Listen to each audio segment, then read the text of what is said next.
Alright everyone, I'm going to start off the day today talking about the midterms, and in a way I'm going to end the day talking about the midterms. They're coming up, it's almost October, spooky month by the way, really happy about that. Tomorrow I'll be making the number 200 cult release right before October begins, then you get a month-long hiatus. Got to focus on those haunted locations a little bit more, I think. It takes a little longer, but it is fun. I have to be in the right mood. I think the fact that it'll be October will put me in it. We got to talk about the midterms, though, specifically the polling. 2 links in the description, RCP. Never use a single poll over and over during every election cycle. Oh, this poll shows Trump's approval massively skyrockets. Republicans' chances plummet. Crapple as company is so popular. Whatever they happen to put in a poll. A single poll doesn't ever show anything. It could be a total outlier off by 10 points. It doesn't show you anything that normally a poll falls into one of 2 categories. It's trustworthy if it's part of an aggregate, or it's not even trustworthy as part of an aggregate. What we saw a couple weeks ago, when you had, like, front page news worldwide was, oh, Trump's approval has begun to crumble away. And then, of course, if you looked at the polling, it looked like that was the case. I correctly identified, kudos to me, that it wasn't crumbling. They were outlier polls. Here's the thing. What you had were 4 different polling groups. 3 of which generally don't release polls as often as like a Gallup or a Reuters or something. They all released polls in the same roughly 72-hour period, showing a far lower threshold of support for Trump down in the mid to upper 30s than the rest of the polls were. But I looked at that same period and said, Reuters and Real Clear and YouGov are both saying it's basically unchanged. He's down like half a point or something at the moment. He's not at 44 anymore, he's at like 43. And I said, well, I think these other ones, even though they're more numerous, are outliers, because what I thought happened was it's statistical noise. It is a coincidental dropping of polls that are not conducted as often in the same period, which drag it down because they all tend to be outliers. That's what happened. Indeed. Look at the CNN polls now and add like 5 points to Trump's approval to whatever the number is. You probably get an accurate number. These polls, if it were just a one-off and they were above or below an aggregate, like Rasmussen tends to be above. I tend to assume that that number is the upper limit, the ceiling of approval or generic ballot exposure for the Republicans. If you look at these, and you have 1 or 2 instances where they're an outlier, they're outside of the aggregate, the sum total of polls, you can discount it. But if 5 or 6 polls have been conducted in the last 6 months by the same firm, and they all ride outside of the aggregate to a substantial extent, why even bother listening to the poll unless you intend to fix the number? Because it's fairly obvious their methodology is probably accounting for that differentiation. The aggregate itself is probably the real number. The aggregate right now, Trump's approval is at about 44%, a little below. It'll probably keep rising a little more. It's been at a long-term equilibrium for many months. The fact is that the concept that his approval suddenly dropped by 5 points doesn't make any sense. There was nothing to cause it to happen. So I identified that number is wrong. You wait a couple weeks for those to drop off the polling radar, and for the next round to come out, it'll show him up at 43, 44. That's where he's at now. I was correct. Again, Nate Silver didn't see that one coming, I guess. As usual, there are problems with a lot of people's analysis because they only look at the short term and don't look at longer term trends. They actually trust the numbers that they see, and they don't even know anything about the polling methodology. They don't even care about the sample size. Is it registered or likely voters? Is it some combination, or is it just totally fucking random? Did they just send out a mass email to 2,000 people, hey, what do you think about Trump? Then we got to look at the generic ballot. And in the generic ballot, again, you have more or less an equilibrium for some time. The Democrats and Republicans, their numbers are both slightly climbing because, of course, there's always the component of the population. It's like, I'm not voting for anybody. I'm apolitical, I'm not decided yet, or I'm third party, essentially, those 3 groups of people. The generic ballot favors Democrats by about 7 or 8 points. That's pretty bad for the Republicans. Now, there's one thing we have to consider, and that's the Kavanaugh effect. Right now, everyone's locked into the Kavanaugh thing, will be for the next week. I expect at the end of that, he probably gets confirmed, but the Republicans are throwing up a really desperate gambit here. It could end up being an October surprise if they still end up coming up a vote or 2 short. Because the Democrats once again managed to make them cower, the Republicans are going to punish the Republican Party. they will lose the midterms almost certainly. They'll almost certainly lose the House. The Senate, of course, demographically, because of the map of races that are up, who's defending what, it looks better for the Republicans. They'd have to really screw the pooch to lose the Senate, I think, at this point. But the House, they could easily lose the House. They get a better than 50-50 chance in my current estimation of losing it. Trump's not yet at the magic 45. And even if he gets there, here's the other thing. I never anticipated, and nobody could have foreseen, that the Kavanaugh appointment would be so vicious. The fact that the Republicans bent knee and are cowering before a party that doesn't even have technically the votes to stop them because of one person who's not even seeking re-election and I guess is going for, you know, wanting a legacy, whatever the fuck that means, Jeff Flake, and then Lisa Murkowski, who has always been on the fence. The fact that these two individuals have stopped up the entire process means that instead of having 3 or 4 weeks of media circus, you add an extra week. McConnell's like, yeah, I'm okay with that. It's not a problem. Grassley says it's not a problem. The only one pointing out that it's a problem is Lindsey Graham. Even Trump doesn't care.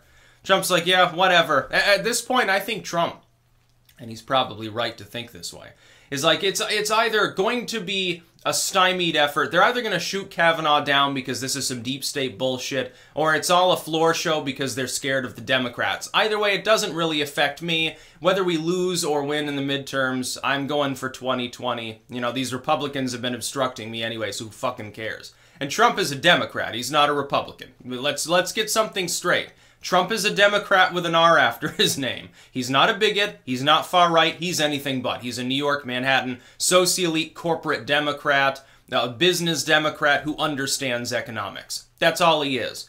In many ways, that's superior to the average mainline Republican. At least he has balls. He's willing to try to accomplish something, which is why the McConnells and Grassleys of the party don't really like him, it seems. Oh my God, he's actually doing what he campaigned on? That scares us. We're tired of winning. Mr. Trump, please go golfing some more and stop working so hard. Please, just calm down. You know, that's all campaign banter when you say that you want to cut people's taxes and end wars and all of this good-sounding bullshit. You're not supposed to actually do it once you're elected. My goodness, that would be scary. We would change things. Things would change away from the long-term neocon bullcrap we've been in. I like Trump a lot more than I like the congressional Republicans. It's no wonder his approval's higher than Congress by far. Now, that's not abnormal. Even like Jimmy Carter was more popular than Congress. George W. in his darkest hours was still a few points above Congress. But still, there's a reason for that. It's because Congress is full of idiots, for the most part. Most of these people don't deserve to be reelected.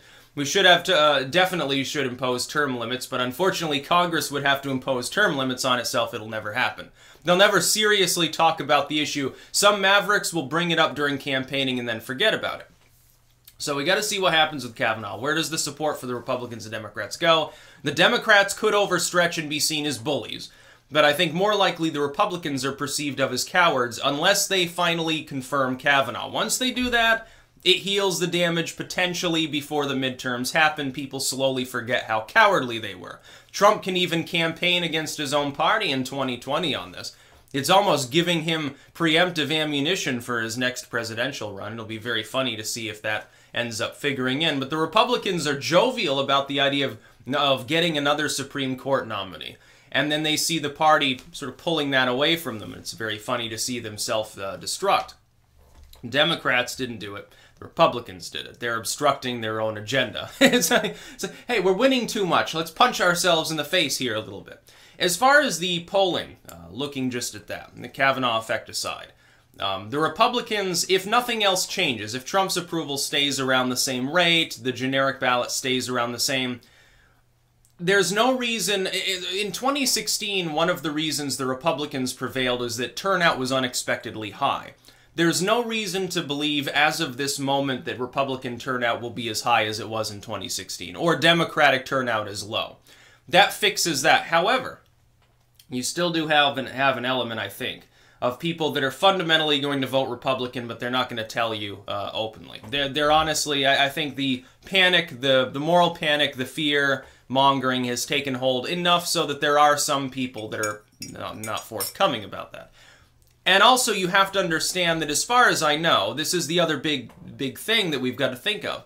As far as I know, the polling methodology hasn't been significantly altered. If that's the case, we could expect 4 or 5 extra points for the Republicans. Literally, they could be about tied with the Democrats. You wouldn't know it because of polling methodology. If that's the case, the Republicans maintain the Senate. They grow their lead there by maybe 3 or 4 seats. They maintain the House, if only by 3 or 4 seats. Nate Silver, gets drunk all night and wakes up with a massive hangover and then does apologetic blog posting, stroking his own ego all day. But barring polling outliers, barring a systemically flawed polling methodology, the Republicans are at great hazard for losing the House. Now, if they finally confirm Kavanaugh and Trump's approval ekes upwards just another point, I'd feel confident about them maintaining it more. It's still, this isn't an I'm making a prediction about the House game so much as it is giving the odds. Like right now, there's like a 55% chance they lose the House just because there's still a chance Kavanaugh doesn't go through. If that changes, I'd say it's like 60-40 they keep the House, assuming Trump's approval doesn't fall. There's no massive October surprise. And you could see, let's remember this, you tend to get some surprise close to the midterms because it's time to drop specifically to affect the race. Any party that wants to affect the race either on behalf of a party or against the other party is going to do it generally in October at the very dawn of November before voting happens. It could be on the Republican side, though. They could have some letter by a bunch of Democrats that they managed to grant, so where they're talking about wanting to stop Kavanaugh and dredging up Christine Ford to testify. And, oh, yeah, we paid her a bunch of money. That could happen. It is possible for something like that to happen and help the Republicans. It's just I don't see at this point anything breaking the partisan stalemate. If the Republicans win, and winning for them is defined as retaining the House and gaining at least 1 Senate seat, as opposed to potentially losing either the House or Senate or stalling out in one or the other, God forbid both. For them, that would be the death knell practically of them as a national party. It would rip the party apart. Trump would then probably get primaried because they would undeservedly, I think, blame him. That's what would happen. If they lose both the House and Senate by any significant margin, they're going to come gunning for Trump. Now, it'll really be their own fault, especially with regards to Kavanaugh, and I think Trump would survive the onslaught, but he'd have to suppress elements of his own party. Now, politically, all is chaos right now. We can't give a definitive, hey, yes, I do believe, or no, I do not believe the Republicans hold the House. In the Senate, right now, there's a 90% chance the Republicans win there. So that's good news for them. It's good news for them. You're looking at Cruz. It looks like he wins against O'Rourke. It looks like what's-his-name in Florida, Rick Scott, he wins. It looks like there's a really good chance McCaskill gets knocked out. There's 3 right there. That's all the Republicans need. They retain the Senate, they probably gain a seat or 2. If that happens, there's no way that the Democrats can really spin, even if they retake the House by a seat or 2, there's no way that they can spin it as a massive victory. Pelosi will get back in there. She will wear thin very quickly. There's already a block of Democrats trying to oust her, by the way, trying to make it harder for her to rig her way back into it. If that happens, then it's the Democrats that lose composure. Oh, I can't wait for the upcoming few months. It's probably gonna be chaos. I can't wait to see the midterm result. There will probably be a stream. I think I'm planning on having a stream, by the way, for anyone interested, like a week or 2 before with Goodman. Like, I'm going to be on his channel. We're going to be discussing the midterms. It's going to be interesting. It'll probably be a longer stream than normal. Probably a drunken stream, you would imagine. That's about all. Peace out.